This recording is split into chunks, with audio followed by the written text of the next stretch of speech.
exploring lakes, rivers, and reservoirs across the country with an unyielding goal to enlighten viewers from a fisheye perspective. Come along and we'll investigate the habitat. Much more than a fishing show. This is an eye-opening aquatic experience. Welcome to Kim Stricker's Hook and Look.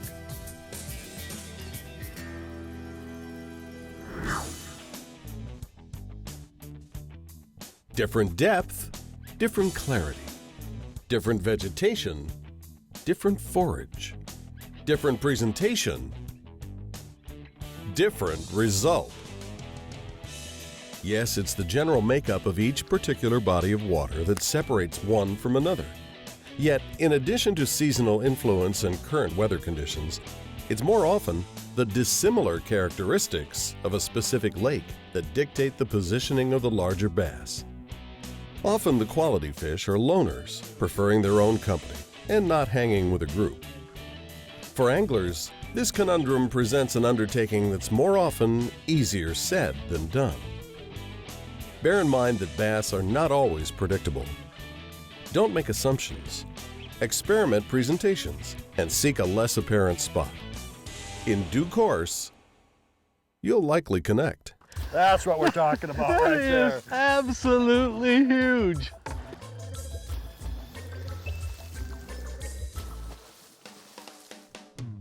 It's a pleasant midsummer morning, and today Kim Stricker shares his boat with Randy VanDam. Yes, one of those VanDams.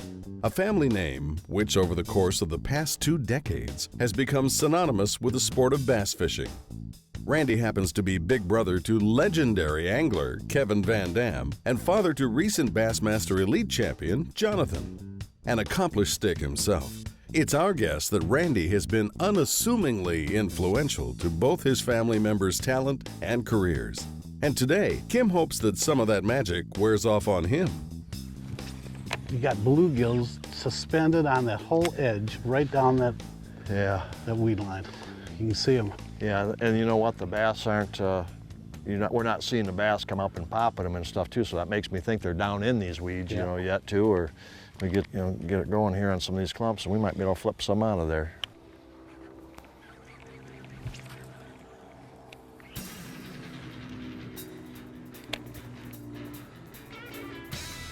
That's a good one.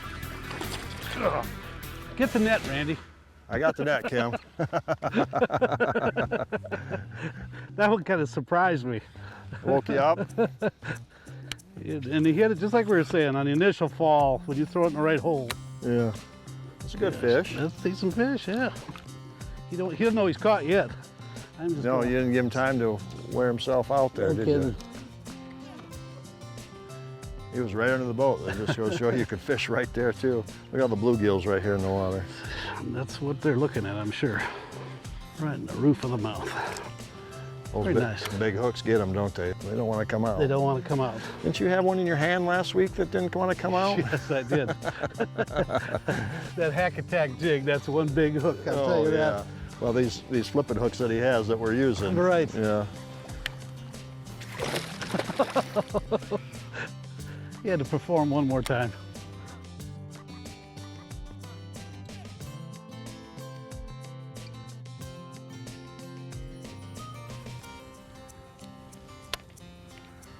It's one thing with these Strike King sunglasses, you can see those holes. Oh, geez, my son Jonathan got me on there. He says, Dad, you know, they want me to wear these Strike King sunglasses, you know, and I thought, you know, maybe we should, do that. I've always wore, something different. And I tell you, I cannot believe the clarity and the stuff you see with them. That, and I think it's because it's a fisherman company. You know, a lot of these sunglass companies are just designer guys, and stuff like that. And, the Strike King guys they got great designs and everything, but they fish. Yep. So they're worried about the, what we see in the water and stuff. And they pay a little more attention to that, I think, than some of these other companies. That's a good point. And I'm amazed at what I see with these glasses compared to some of the other ones I've had in the past. Good one? Well, that's decent. Yeah. Right on the point? Yeah. There we go. All right. Good job. Ate that rodent. Sure did. Yeah, those weeds come right to a point here, don't Yeah, they? you hook them right in the roof of the mouth with that every time. You Yep. know, that's a good deal. Absolutely. All right.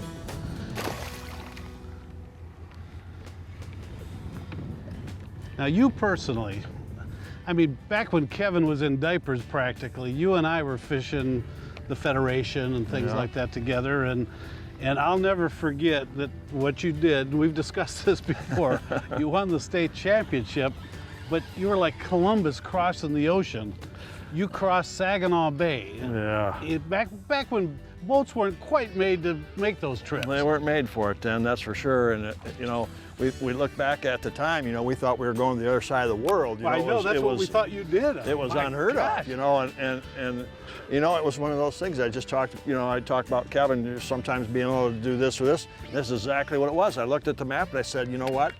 Right here, I'm going to win the tournament. And I'd never been there, never had any idea, never nothing. And I drove there, and it was the freaking mother lode, you know? It was such a great spot, and we've all fished it after you did. Yeah.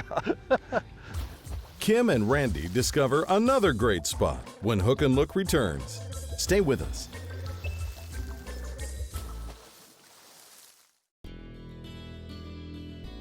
Hook and Look is brought to you by Strike King Lure Company, #1 in fishing lures. Humminbird, simply, clearly, better. Seagar, always the best. And by Boat US Angler.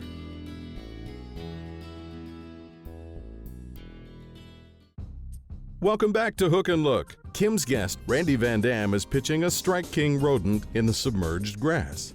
Without delay, a bass inhales it on the fall. Ooh, that's a good one. Yeah. That's a good one. He swam with it. All right. Very nice. There we go. Better. That's a little better. We got my line in. This look good. All right. Look up clean and pretty there, huh? Nice. Very nice.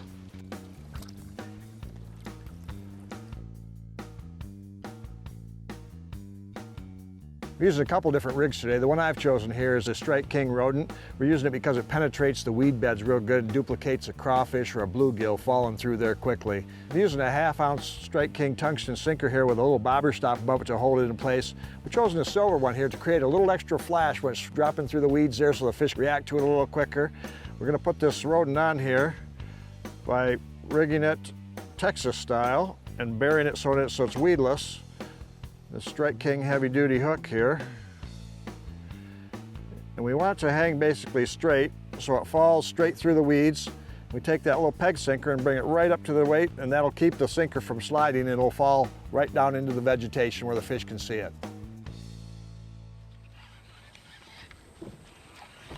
Oh, look at these bluegills on these beds here. The bluegills on beds here. Still, yeah. Look at them, see them? Yep. Out here too, it looks like. Yeah. You can see them all over. As anglers, we've all seen the tire-sized craters bluegills will construct. Clustered in colonies, the group of nests somewhat resemble the dimples on a golf ball. Bluegills actually spawn multiple times throughout the summer months, along shorelines and shallow humps. These prolific panfish have an exceptional reproductive potential. In fact, they often spawn too successfully, which tends to produce an overpopulation of stunted growth.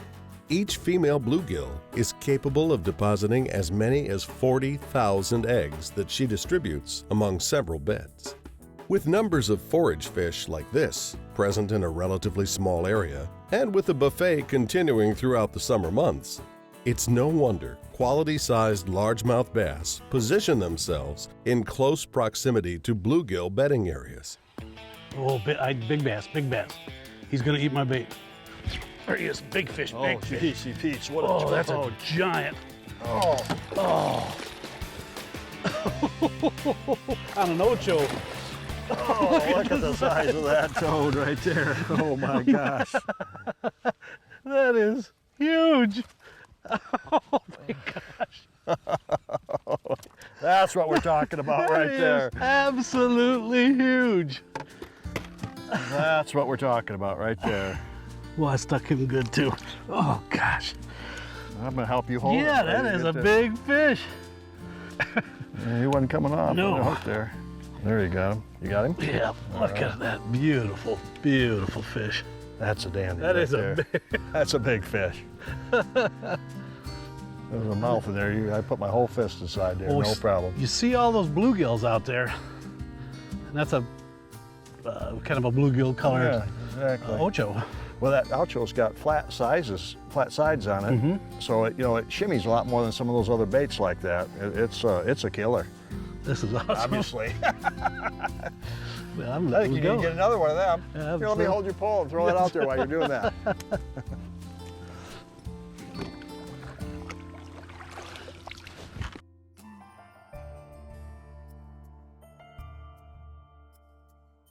Lure that Kim was using was a Strike King Ocho.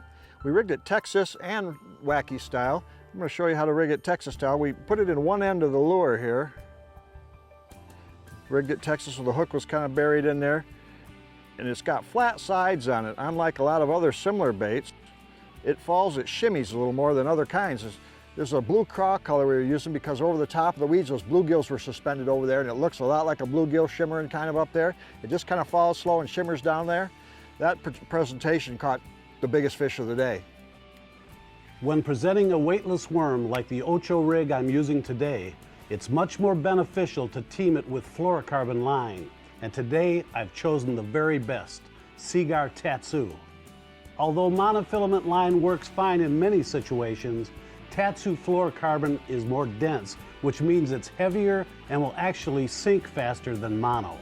The fall rate is critical in this presentation, and Tatsu will help achieve the optimum fish catching action from the lure. Fish catching action is what we like, and there's a diversity of that coming up next. Stay tuned. Thanks for tuning in. Kim Stricker is on the water with Randy VanDam, and the two just boated a Michigan monster largemouth near some visible bluegill beds. Considering the size of the bluegills, Kim can't resist and pulls out a bag of slab hammer crappie grubs, along with a small jig head, and quickly rigs one up on light line.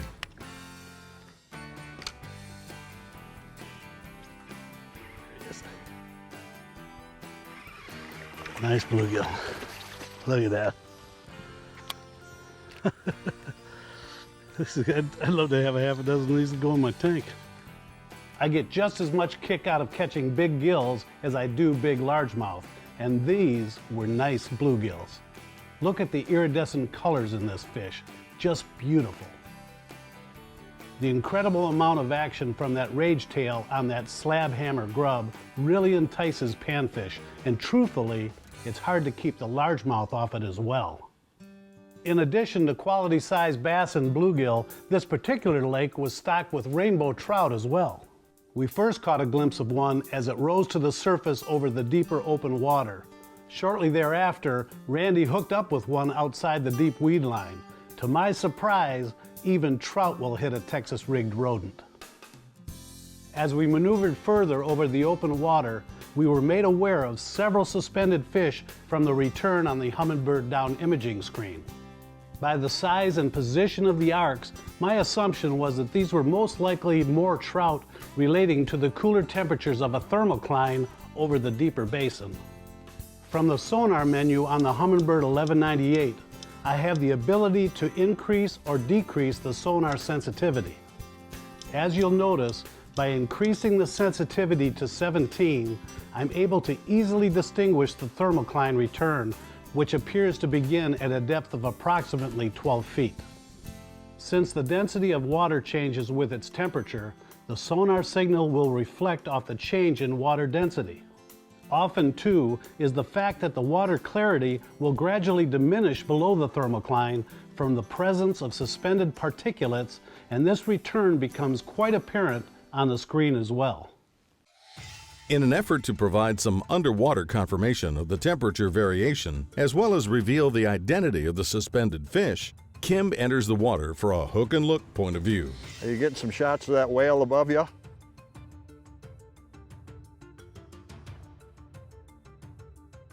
I'm gonna move down this edge. Yeah, that's normally a good area in the past. I've seen some big ones cruising there, so see what you see. There's some good weed structure right there too. You get to 10 foot and everything gets stirred up and hazy. I got a good shot of a trout right on top of this Thermocline. They're pretty fish too, aren't they? But he's right in this rose-colored water. You know, we're at 77 degrees down here where it gets cooler. 86 degrees up on the surface. Just had another one go by. Boy, they scare you if they just show up. It's sitting in 12 foot of water. What this is a bit of coontail. This is where I would think your big fish would be hanging.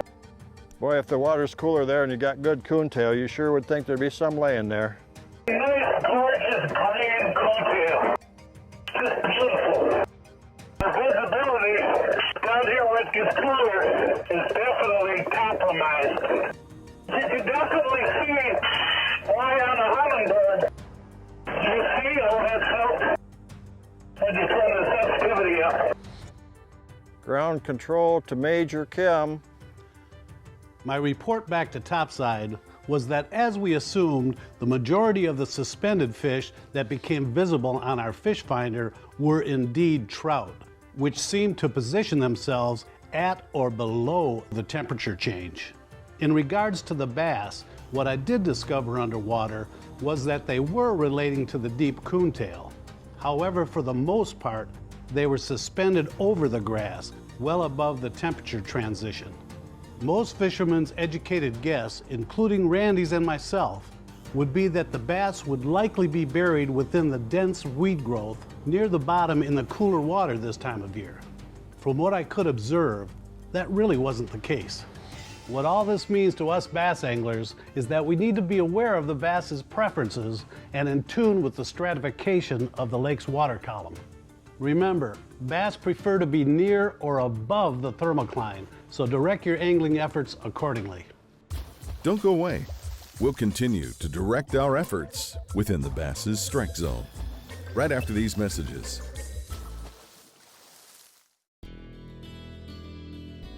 This portion of Hook and Look is brought to you by Power Pole. Swift, silent, secure. Deep Blue Coffee. Dive in. Ranger Boats. Still building legends, one at a time. And by Evinrude E-Tech. Power, performance, and 300 hours with no dealer scheduled maintenance. You know, I loved to bass fish as a kid, but tournaments, that was a whole different ball game. You know, my older brother Randy got into a bass club and he carried me out and practiced for a couple of his club tournaments. And what just I could not figure out is why when we started catching fish, we had to quit. He was, oh, we gotta save him for the tournament this weekend. I have to save him. I want to do good in this tournament. You know, and that just really intrigued me. When I was 14, we fished a tournament together, and that was the beginning of the end for me. We fished on Pine Lake in Michigan there close to the house. He paid for all the gas, he paid the entry fee, he did everything. I went out there and I caught a couple of big fish, and it was those big fish that made the difference for us. We ended up finishing second in the tournament. We probably won $300, and I thought it was the greatest thing in the whole world. I had to have some of the other guys there tell me that when you fish a team tournament, you split the money no matter what. I caught the big fish, I thought I should get all the money. So that was my, you know, start in tournament fishing. That's what got me hooked on it from the very early age. And that's a true story about my brother Randy right there. The rest is history.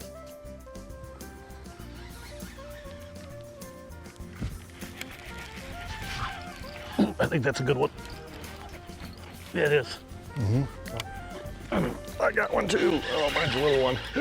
I'll get the net. Yeah. Come on up, yo. Oh. Yeah. Well, that one's a good solid chunk. Yeah. Not a bad one. Just a good solid I got chunk. bit at the same time. Same time, yeah. Mine wasn't quite as good. Yeah. Very nice. Thrown in them little pockets there. Yep. Mine was on, like, in a saddle right between those weeds and that hump. Yeah. Going back, baby.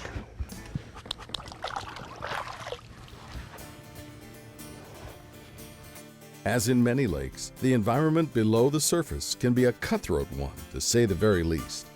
Primarily when it comes to competing for food. Often the frantic motion of a hooked fish will stimulate others, triggering them to chase in a frenzied attempt to pilfer the lure. Pay attention. These excited bass can be readily caught by your angling partner. Ooh, big one right there, right under me. There's a big one. Drop it down there. Drop it down there. You got it, you got it. He went to it. You got him. Good, good job. Let him drop mine. He followed mine in. Awesome. Well, it certainly looks like I had a good time hooking and looking with Randy. He's a great fisherman, and I value his friendship. And speaking of friends, a special thanks goes out to Paul Losey as well for his consideration and assistance in today's show. On our next episode, the VanDam legacy continues with a smallmouth trip with Randy's son, Jonathan. Jonathan recently won the Bassmaster Elite Series event on Wisconsin's Green Bay, and next week he shares his winning lure and favorite technique. Great Lakes smallmouth, next week on Hook and Look.